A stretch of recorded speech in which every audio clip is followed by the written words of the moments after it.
Revolution looms in Nigeria. Nothing coalition wants Tinubu. A lot of people, even me, will come outside and say, this nothing as. That's what I was saying before.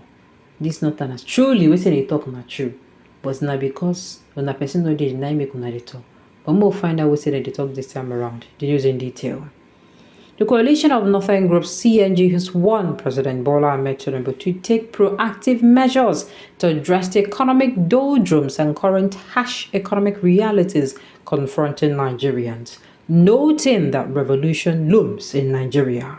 Comrade Jamilu Aliyu Charanchi, National Coordinator of CNG, who gave the warning as a media briefing on Friday, said symptoms of revolt loom large in the horizon.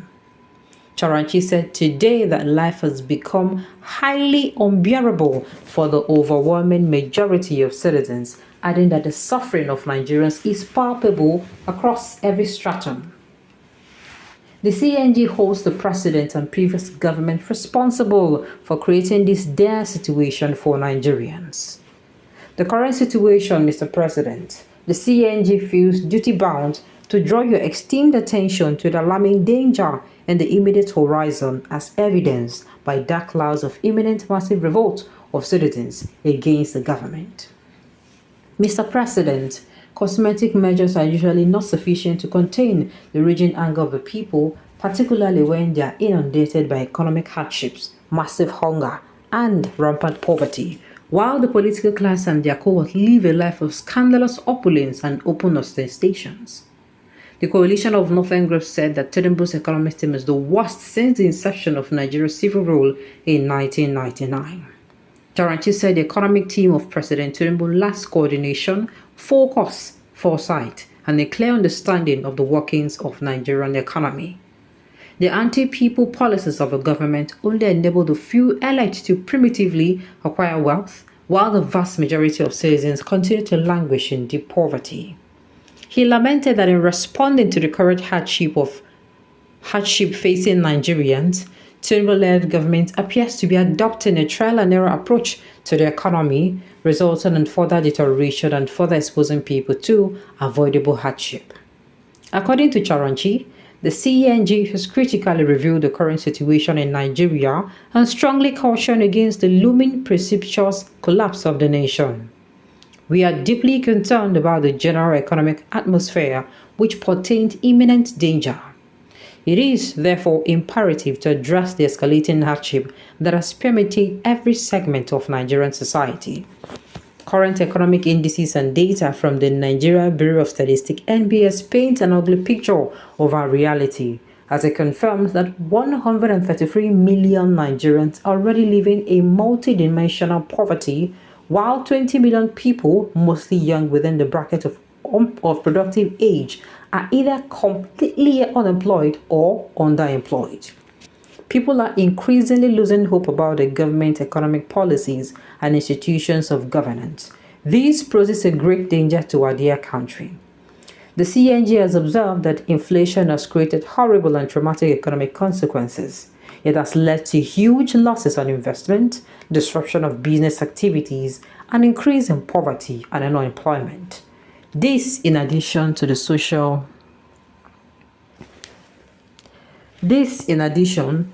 social consequences created by insecurity such as displacement of communities, loss of lives and properties, and psychological trauma.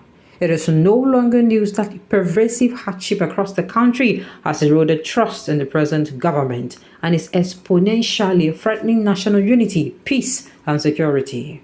It is also worrisome that Nigeria's overall inflation has risen from 34.19% has risen to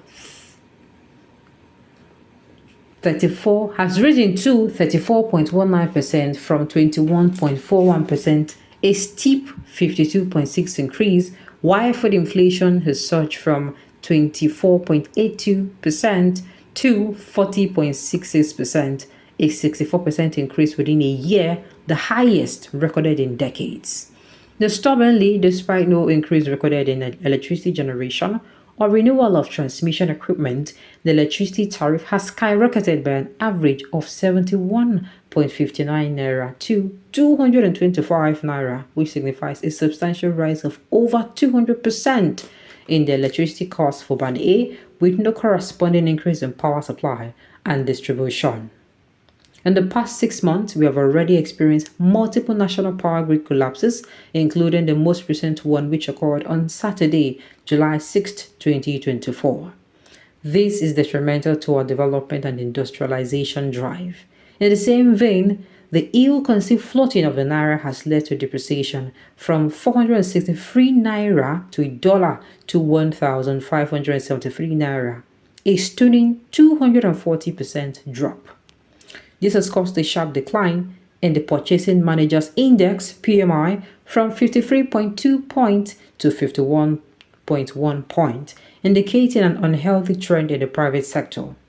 Empirical data from NBS and others reveal that over the past year, key economic indices have worsened with no definitive and evidence-based solutions in sight. In this dire situation, instead of providing relief, the Monetary Policy Committee (MPC) announced an increase in interest rate, which will further devastate the economy and diminish the prospect for job creation. The outcome of the MPC economic policies is a clear manifestation that President Tinubu's economic team is the worst since Nigeria returned to civil rule in 1999. To compound the situation, the government has increased the interest rate from 18.5% to around 30%, a 62% rise. The expert warned that increase in interest rate at the moment will stagnate the economy and lead to job losses. The CNG shares stakeholders' concerns that higher interest rate will not only reduce investment and economic growth, but also aggravate daunting challenges, inundating the business environment, leading to factory closures, job losses, and reduced economic activities. The Manufacturers Association of Nigeria (MAN) reports that within 2 months, over 16 multinational corporations relocated from Nigeria to neighboring countries. Over 300 local manufacturing companies were closed and over 380,000 jobs were lost, sending Nigerians back to Labour parties to search for non-existent employment opportunities. The CNG therefore called on Tinubu to reassess his economic advisors and tax regime committees whose misguided counsel has led to policies prioritizing personal interest over national well-being, entrenching poverty, unemployment, inequality, and insecurity. They don't tell Tinubu now. They don't tell him now. Hopefully, Ingo here. Alright, on this note, you have come to the end of the news. So thank you for tuning in to listen. Until I come your way next time, enjoy the rest of your day.